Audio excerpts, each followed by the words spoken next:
tired today, so I figured that I would start out this video with a shot of apple cider vinegar, because this is supposed to make you energized, and yeah, I thought it would be a good way to start the program. So, the program, what is this? 1990s? Alright.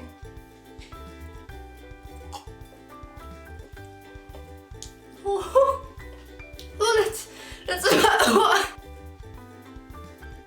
that's spicy. That's got a twang to it. Alright, nothing like a pick-me-up of apple cider vinegar. So, last time we discussed, oh, this is a recovery vlog, by the way.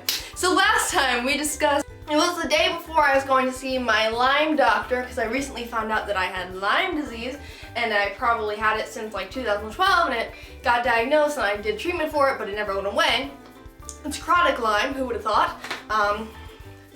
And so I went to see the Lyme doctor, and I was nervous because he was going to give me, I thought he was going to give me antibiotics, but instead he gave me a homeopathic, I'm not sure how to say that word, but homeopathy.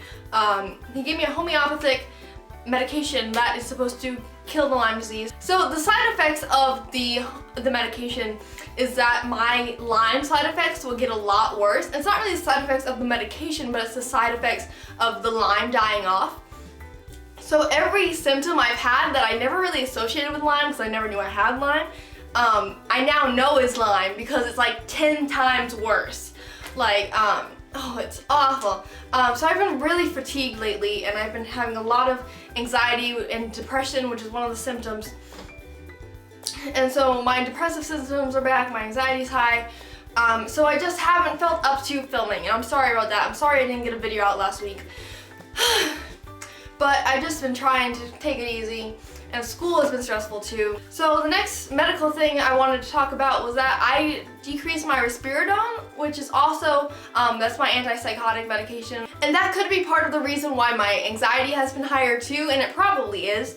But I decided to decrease it with my new psychiatrist. If you don't know that story, go back to Recovery Vlog 10, I think. My psychiatrist and I decided that I wanted to go off of it because I've been on it for so long. So we decided that I would decrease slowly this time. We're gonna go slowly by 0.25 increments every month. So in 6 months, I should be completely off the medication. I already decreased it once, and I'm nearing the end of this month, so I'm going to be decreasing it again. So that's exciting. I'm happy about it. Yeah, it's going a lot better than last time I tried to go down this low. So that's exciting too. Now, for the most important thing I wanted to talk to you guys about today was an exposure I did. A specific exposure I did with my old psychiatrist from New England. If you guys don't remember him, I talk about him a lot because he's involved with my OCD and of course with my treatment. So the last vlog I really talked about him a lot in was my, or actually it was probably the one I made about him, but the last recovery vlog was recovery vlog 9, I believe, where I said goodbye to him, and it was after my appointment with him, right after, and I was like crying in the video. I cried on video. But I got to talk to him again, which is really nice after not talking to him for like 6 months. I had to do an exposure with him because, I've been doing a lot of imaginal exposures, and when I was in New England and working with him, it was a lot easier to do exposures with him because I could go to his office, and I went like once a month, and towards the end every 2 weeks. But now that I don't see him anymore and I'm like 1,000 miles away, I can't really do those contact exposures with him. I have to do imaginal exposures, and those have been fine too. But it's really something that, like, getting that direct exposure was just making me worried about the next time I see him, because the next time I see him, because there are events coming up that I could be going to this year that I might see him at, and I don't want to be super anxious when I see him. I don't want to be freaking out. I want to be able to have fun because all my friends are going to be there, and I want to be able to have fun with them and laugh with them. So I knew that I needed to do this exposure, and I honestly thought that my intrusive thoughts would switch to someone else by now, because usually when I stop seeing someone who my intrusive thoughts are about, my intrusive thoughts will move on to a new person. But OCD just hasn't latched on to anyone new yet. After 6 months of not talking to him and realizing that these events are coming up, I don't want to be nervous, I realized that I should probably do an exposure directly with him. So I texted him texty text, and then he got back to me and we did an exposure last week over the phone. So the exposure was kind of an add-on to exposures we had done in his office before, which is where I tell him one of my intrusive thoughts. It is incredibly hard for me to speak out my intrusive thoughts, especially to him, because I mean they're about him, but they're sexual obsessions, they're sexual intrusive thoughts, so they're very embarrassing and just things that you feel like you're going to be judged, and that's my fear, that I'm going to be judged by saying them, that somebody's going to think I'm a bad person, I guess get me locked up and maybe I'd go to hell or something for having those thoughts. Those are like the feared consequences. So telling him one of my thoughts, and when I did that in his office, it was a big deal and we did a lot of exposures around that specific thought, but I thought that since it's been a while and I've worked so hard and I've talked a lot of my thoughts out to my new psychologist, I figured that it'd be time to do a new thought, tell him a new thought. So I told him a thought that I had during the original exposure that he asked me to tell him thoughts from in the next exposure. It's confusing. Basically, we did an exposure where we were sitting together on a couch, and then I had to, in the next exposure, I had to tell him one of my intrusive thoughts from that, and that was what I said last time, and this time I'm telling him another thought from that first exposure, and yeah. So I told him one of those thoughts, and it was a really hard exposure, and I mean, he is the worst because he is the best at exposures. I was like, you're the worst, but it's only because he's like really good at exposures and he's really good at keeping you anxious. And that's a good thing in exposure therapy if you didn't know. So doing an exposure over the phone, it was easier because like we weren't in the same room, but at the same time it was harder because I couldn't judge his reaction as much, his body language. Because even though with his voice he's gonna be like saying like things to make me anxious, with his body language I can usually, it's a little reassurance because he's not like, he doesn't look tense or anything, like it's just, you know, I have OCD, I'm good at reading people, for reassurance. Yeah, that's what I always say, I'm like, I have OCD, I'm very thorough. Like, yeah, for compulsions. For like half the exposure, I didn't even know that he was lying because he was just so convincing and I couldn't see his body language. So I couldn't tell that it wasn't an exposure for some of it. So I engaged in a little bit of reassurance because I thought he was like honestly hurt by what I said. So I was kind of like, oh, don't say that. I love you. Don't say that. I didn't say I love you. That would be another exposure. But I was saying stuff to kind of reassure him, and it's just, and then I was able, like sometimes I was like, is this the exposure? Is this not the exposure? So I was like going back and forth, but he did a really good job as always. What he first said to me after I told him the thought, he said like, I don't know what to say to that. I wouldn't expect that from you. And I'm like, what? I just thought he was being serious. Like, what do you mean?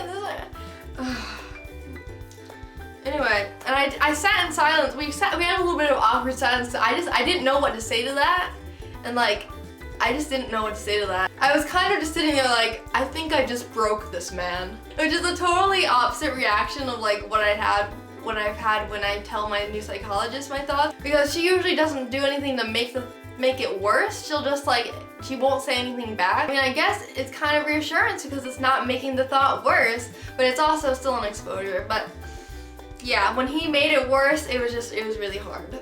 He kept going on and on with things that like to trigger me and to make me more anxious. At the point when, once I finally figured out he wasn't being serious and it was still part of the exposure, he said something really serious that bothered me, so I was like, shut up! And then he started laughing and I laughed. And then he said like, did you think I was serious? And I was like, yeah, you're a good actor. And then he laughed and I said, you're the worst. And he's like, now I'm really hurt. And then at that point I just said, good.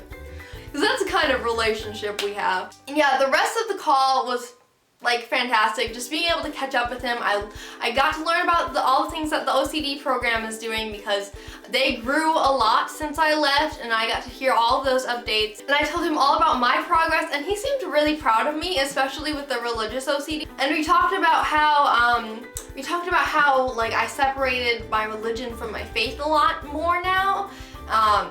Because that was something when I was in the OCD program and working with him, that was something that they were really working with me on. It was very hard for me to separate my religious values from my OCD. But now it's a lot easier for me.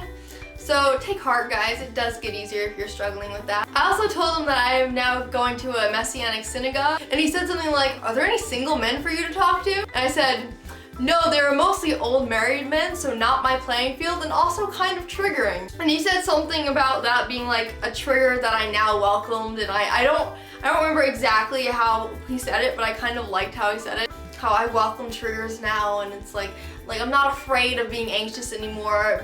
Anxiety isn't like a feared thing for me anymore. Like, it's just anxiety is just a feeling. It doesn't really matter. I don't know why, but he really loves talking about my social life. I guess it's because he knows about my social anxiety and how much I struggled with that when I was in the OCD program. But he talks about me getting a boyfriend more than any other therapist I've ever had, which is very odd and embarrassing, but also a semi-important and potentially humorous topic, so I guess it's okay. And I wanted to say that he always knows the right things to say. That's my last point about this phone call. He always knows the right thing to say. I always loved going to his appointments because even though they made me anxious, he always knew the right thing to say in whatever situation I was in. Sometimes he was a little too jokey because he's just a goof, but he's just a goober, as I always say, but he always made me feel better, and that was wonderful. That's all I have to say. That was my hard exposure / fun phone call. And you know, guys, exposures, this is my tip for today. Exposures don't have to be hard all the time. I mean, they have to be hard, yeah, but they don't have to be boring. You know, like, you can have a fun exposure. Do something for an exposure. This is your assignment, all right? I'm giving you an assignment, your homework assignment, okay? Not your therapist, but this week, do something fun that is also an exposure for you. Do something fun that is also pushing your limits and going outside of your comfort zone. Maybe you're afraid to go to the movies, but there's a movie out, like Deadpool's out. I mean, I don't want to see it because it's rated R, but at the same time it looks really good, and I'm a big Marvel fan, so I kind of want to see it, but I shouldn't. So if you want to see Deadpool, like, go stretch your boundaries. So yeah, you can't really go wrong with exposures that you enjoy doing. Of course, you're going to be a little bit uncomfortable and don't engage in any reassurance or avoidance, but you know, just spread your wings, spread your comfort zone. Because you know, as I always say, you're in a box with an anxiety disorder, and you want to spread out that box. The more you do stuff you're afraid of, the more you spread out that box, and eventually we want you to get to the point where the box encompasses the whole world and you have no limits. Maybe you want a little limit, but you don't want those things to control your life. Do I have anything else to say? I don't know if I'm going to be doing a video next week. I don't know what's going to happen. As I told you guys, my depression, anxiety, motivation has all been bad. So we'll see what happens. If you guys want, I wanted to mention, follow me on Twitter because I post a lot more there now than I used to. And I post a lot about OCD and stuff. Thank you guys for watching my recovery vlog. If you watched till the end, thank you, bless you, sitting through me talking about my life. Thank you guys for watching. I'll see you all later, and look out for that OCD support group because it's gonna happen. It's gonna happen pretty soon, like 20 subscribers away. If you want to promote my channel to get me up to 1,000 so I can do that support group, you know, you can do that. No, I'm just kidding. You don't have to do that. But you know, if you want to, you know what I'm at? No, I'm just kidding. But really, guys, share my videos if you think they'll help someone else. And, but if you don't, that's fine too. Just do whatever you want. It's your life. I'm rambling. So I'll see you all later, hopefully next week. Goodbye.